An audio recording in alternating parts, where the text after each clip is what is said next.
In this video, I am going to teach you alcohols, phenols and ethers. NCERT based completely, but disclaimer यही है कि आप यदि basic जानते हैं या आपने ये चैप्टर ऑलरेडी पढ़ रखा है तो ही फिर आपके लिए है, अदरवाइज शायद आपको समझने में दिक्कत हो सकती है। पहले पीस में ऐसा कुछ खास नहीं है तो ये आप इग्नोर कर सकते हैं। सेकेंड पीस में आपको पता ही होगा अल्कोहल्स 3 तरह के होते हैं, मोनो, डाई, ट्राई या उससे ज़्यादा भी हो सकते हैं। ट्राई से पॉलीहाइड्रिक अल्कोहल्स बोलते हैं जो 3 से ज़्यादा या 3 होते हैं, ठीक है। मोनोहाइड्रिक अल्कोहल मीन्स जिसमें एक OH ग्रुप हो, और डाईहाइड्रिक अल्कोहल मीन्स जिसमें 2 OH ग्रुप हो। ट्राईहाइड्रिक मीन्स 3 OH ग्रुप हो। सिंपल समझिए, मोनो मीन्स 1 होता है, डाई मीन्स 2 होता है and try means 3, that's it. उसके बाद आपको इतना बेसिक कंसेप्ट पता होगा कि sp3 और sp2 हाइब्रिडाइजेशन क्या होता है। यदि नहीं पता है तो मैं सिंपल लैंग्वेज में बताऊँ। पहले आप ये जानिए कि प्राइमरी, सेकेंडरी और टर्सरी अल्कोहल किसे कहते हैं। प्राइमरी अल्कोहल उस अल्कोहल को कहते हैं जो प्राइमरी कार्बन से अटैच हो। इट मीन्स दैट कि जो OH ग्रुप दिख रहा है आपको, ये जिस कार्बन से अटैच्ड है वो कितने कार्बन से अटैच्ड है। यदि वो एक कार्बन से अटैच्ड है, जिस कार्बन से OH ग्रुप अटैच्ड है वो कार्बन यदि एक कार्बन से अटैच्ड है तो वो प्राइमरी अल्कोहल होगा। यदि वो जिस कार्बन से OH ग्रुप अटैच्ड है वो 2 अलग अलग कार्बन से अटैच्ड है तो वो सेकेंडरी होगा। यदि OH ग्रुप जिस कार्बन से अटैच्ड है वो 3 अलग अलग कार्बन से अटैच्ड है तो वो टर्सरी होगा। That's it. मैंने कहा था sp3 और sp2 आपको पता होना चाहिए। यदि नहीं पता है तो सिंपल लैंग्वेज में समझिए कि यदि सिर्फ सिंगल बॉन्ड है, मतलब यहाँ देखिए सिर्फ सिंगल बॉन्ड है, एक भी डबल बॉन्ड नहीं है, तो इस तरह का कंपाउंड जो होगा ये कार्बन ये sp3 हाइब्रिडाइजेशन होगा। जबकि ये वाला कार्बन देखिए इसमें डबल बॉन्ड भी है तो ये sp2 हाइब्रिडाइजेशन वाला कार्बन होगा। यदि ट्रिपल बॉन्ड होगा तो sp हाइब्रिडाइजेशन होगा। That's it. तो आप देखिए sp3 हाइब्रिडाइजेशन CsP3OH बॉन्ड किस किस में आता है। एक तो अलाइलिक में आता है, दूसरा बेंजाइलिक में आता है। अलाइलिक में कैसे आता है, अलाइलिक पहले समझते होता क्या है। अलाइलिक उसको बोलते हैं जैसे OH ग्रुप जिस कार्बन से अटैच है उसके पास वाले कार्बन पे यदि डबल बॉन्ड है तो ऐसे अल्कोहल्स को हम लोग अलाइलिक अल्कोहल्स कहेंगे। देखिए OH ग्रुप जिस कार्बन से अटैच है उसके पास वाले कार्बन पे डबल बॉन्ड है, आप देख सकते हो उसके पास वाले कार्बन पे डबल बॉन्ड है तो उसको हम अलाइलिक कहते हैं। तो पहले देखते हैं ये sp3 हाइब्रिडाइजेशन कैसे है। OH ग्रुप जिस कार्बन से अटैच है उसके पास तो एक भी डबल बॉन्ड नहीं है, इसलिए sp3 हाइब्रिडाइजेशन है। ये भी प्राइमरी हो सकता है, सेकेंडरी, टर्सरी। और प्राइमरी, सेकेंडरी, टर्सरी का कंसेप्ट वही होता है कि जिस OH ग्रुप जिस कार्बन से अटैच है यदि वो 2 अलग अलग कार्बन से अटैच है तो सेकेंडरी। देखिए 2 अलग अलग कार्बन से अटैच है, ये कार्बन जैसे OH ग्रुप अटैच है। फिर आता है बेंजाइलिक अल्कोहल। बेंजाइलिक अल्कोहल कैसे अल्कोहल को कहते हैं, देखिए इस तरह के अल्कोहल को हम लोग बेंजाइलिक अल्कोहल कहते हैं। ये भी primary, secondary, tertiary same concept लगेगा और ये sp3 हाइब्रिडाइजेशन ही है। कैसे, OH ग्रुप जिस कार्बन से अटैच है उसके पास एक भी डबल बॉन्ड नहीं है, हाँ उसके पास वाले कार्बन पे है बट उस कार्बन पे जैसे OH ग्रुप अटैच है उस पर नहीं है। That's why it is B primary. फिर आता है विनाइलिक अल्कोहल। विनाइलिक अल्कोहल उस अल्कोहल को कहते हैं जिस कार्बन से OH ग्रुप अटैच्ड है उसी पे डबल बॉन्ड हो। अलाइलिक में क्या था उसके पास वाले कार्बन पे डबल बॉन्ड हो, पर विनाइलिक में क्या होता है कि उसी पे डबल बॉन्ड हो। यदि उसी कार्बन पे डबल बॉन्ड होता है तो sp2 हाइब्रिडाइजेशन हो जाता है। ठीक। फिर आता है ईथर्स, या सिंपल सिमेट्रिकल हो या मिक्स्ड अनसिमेट्रिकल हो। अब कैसे पहचानेंगे कि वो सिमेट्रिकल है कि अनसिमेट्रिकल है, सीधा सबसे ही पता चला है। देखिए C2H5O C2H5 O के इस तरफ भी C2H5 है और इस तरफ भी C2H5 है। ऑब्वियसली ये क्या होगा, सिंपल होगा, सिमेट्रिकल होगा। अब यहाँ पे देखिए C2H5O CH3 है और यहाँ पे C2H5O C6H5 है।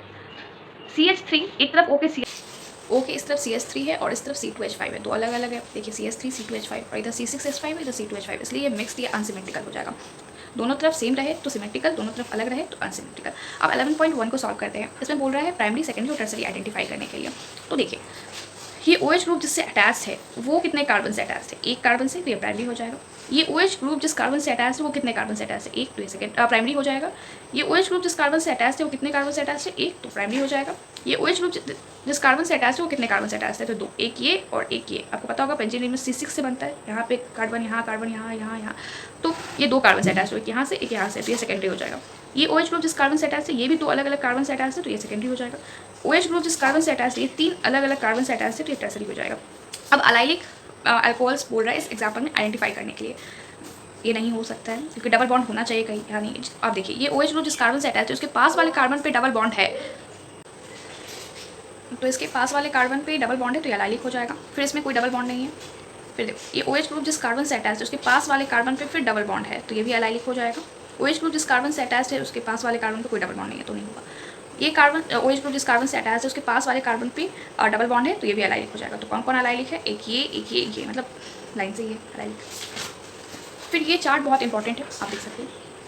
इसको मिथाइल अल्कोहल कहते हैं, IUPAC नेम मिथेनॉल है, एंड प्रोपाइल अल्कोहल, मतलब इसको एक बार पढ़ लीजिएगा, समझ लीजिएगा क्योंकि इंपॉर्टेंट होता है। Tertiary butyl alcohol, OH group जो 3 अलग अलग कार्बन से जिस कार्बन से अटैच है वो 3 अलग अलग कार्बन से अटैच है तो टर्सरी ब्यूटाइल अल्कोहल हो जाएगा। 2 कार्बन का चेन है और दोनों पे कार्बन पे OH ग्रुप अटैच है, इथाइलिन ग्लाइकोल 3 है, तीनों पे है तो ग्लिसरॉल। तो ये दोनों नेम एक बार देख लीजिएगा, यदि आप लिख पा रहे हैं कॉमन नेम IUPAC नेम तो बहुत अच्छा। कई बार क्वेश्चन होता है ना, तो मिथेनॉल नहीं दे के मिथाइल अल्कोहल दे देगा, ब्यूटेन टू ऑल दे के नहीं सेकेंडरी ब्यूटाइल अल्कोहल दे देगा। तो आपको यदि ये चेन बनाने नहीं आ रहा होगा तो आप क्वेश्चन सॉल्व नहीं कर पाइएगा। दैट्स व्हाई ये चार्ट इंपॉर्टेंट है, एक बार आप पढ़ लीजिए। फिर आते हैं इस पर क्रिसॉल। फिनॉल पे यदि मिथाइल ग्रुप ऐड कर देते हैं तो क्रिसॉल बन जाता है। यदि OH ग्रुप ऑर्थो पोजिशन पे तो ऑर्थो क्रिसॉल, मेटा तो मेटा और पैरा तो पैरा क्रिसॉल। देखो यदि CH3 ग्रुप यहाँ पे होता OH की जगह और यहाँ पे तो इसको ऑर्थो बोलते, इसको मेटा बोलते, इसको पैरा बोलते हैं, ठीक है। यदि यहाँ पे CH3 ग्रुप है तो ये ऑर्थो हो जाएगा, ये मेटा हो जाएगा और ये पैरा हो जाएगा। फिर आते हैं यदि 2 OH ग्रुप है एक बेंजीन पे तो इसको बोलेंगे कैटिकोल। यदि पैरा और एक ऑर्थो पे है तब, यदि पैरा और मेटा पे तो रिसोर्सिसोल और दोनों पैरा पे है तो क्विनॉल या हाइड्रोक्विनॉल। ऐसे भी याद कर सकते हैं, कैटरीना को मिला रिसोर्स तो क्वीन बन गई, तो कैटिकोल, रिसोर्सिसोल और क्विनॉल या हाइड्रोक्विनॉल। फिर ये चार्ट इंपॉर्टेंट है, ये इससे पहले जो मैंने बताया था वो अल्कोहल का चार्ट था और ये ईथर्स का चार्ट है। ये कंपाउंड होगा, ये कॉमन नेम होगा और ये IUPAC नेम होगा। जैसे इसका नाम हो जाएगा di methyl ether, IUPAC name methoxy methane. वैसे ही ये देख लीजिए मिथाइल फिनाइल ईथर जिसको एनिसोल बोलते हैं, या methoxy benzene, ethyl phenyl ether या इथॉक्सी बेंजीन। कई बार क्वेश्चंस कॉमन नेम से आ जाएगा, जैसे एनिसोल आ गया, फिनोटॉल आ गया, या 2-इथॉक्सी 1,1-डाइमिथाइल साइक्लोहेक्सेन। यदि मुझे कंपाउंड बनाने ही नहीं आ रहा है तो क्वेश्चन सॉल्व होगा कैसे? तो ये चार्ट देख लीजिएगा, एक बार खुद से सॉल्व करना की कोशिश कीजिएगा, कॉमन नेम भी लिखिएगा और IUPAC नेम। मतलब एक बार क्या कीजिए कि कॉमन नेम इस दोनों को ऐसे ढक लीजिए और ये कॉमन नेम से आप IUPAC नेम और कंपाउंड बनाने की कोशिश कीजिए। एक बार कंपाउंड से ये दोनों लिखने की कोशिश कीजिए, एक बार IUPAC से ये दोनों, और यदि आपका सही होता है तो फिर आप आगे मूव ऑन कर सकते हैं। यदि बेसिक क्लियर होगा तो ऑब्वियसली सही होगा। फिर ये IUPAC नेम लिखना है दोनों में, तो आप बना लीजिएगा। और चेन काउंट कैसे करेंगे तो ऑब्वियसली इसमें यहाँ से काउंट करेंगे 1 2 3 4 5 6, ठीक है, पता ही होगा, ये बेसिक है। ये मिथेनॉल है और इसका बॉन्ड एंगल 108.9 डिग्री है, वहीं पे फिनॉल का बॉन्ड एंगल 109 डिग्री है। मतलब इससे ज़्यादा है फिनॉल का बॉन्ड एंगल। ऐसा क्यों है? क्योंकि देखिए ये जो OH ग्रुप है वो sp3 हाइब्रिडाइज कार्बन से अटैच्ड है और ये OH group sp2 hybridise carbon से अटैच्ड है। इलेक्ट्रॉन अनपेयर इलेक्ट्रॉन पेयर तो दोनों ही ऑक्सीजन पे आप देख सकते हैं, बट एक sp2 से अटैच होने के कारण यहाँ पे रिपल्सन ज़्यादा होगा, इसलिए बॉन्ड एंगल ज़्यादा होगा। और इससे ज़्यादा बॉन्ड एंगल इसका है मिथॉक्सी मीथेन का। ऐसा क्यों है? क्योंकि दोनों तरफ इसके बल्कि ग्रुप अटैच है, इसी कारण से इसका बॉन्ड एंगल ज़्यादा हो गया है।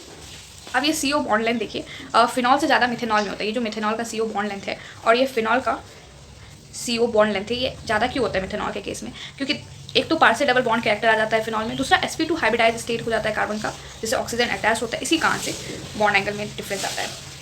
ये sp2 हाइब्रिडाइज कार्बन से अटैच है, ऊपर से पार्शियल डबल बॉन्ड कैरेक्टर भी आ रहा है, दैट्स द रीजन। सबसे इंपॉर्टेंट पार्ट ये है प्रिपरेशन ऑफ अल्कोहल्स, जो कि हम लोग पार्ट 2 में पढ़ेंगे और सबसे ज़्यादा इंपॉर्टेंट यही है। इससे पहले वाला सिर्फ बेसिक था, ज़्यादा क्वेश्चन नहीं आते, सबसे ज़्यादा वेटेज यहीं का होता है। तो just wait for the part 2। Thank you.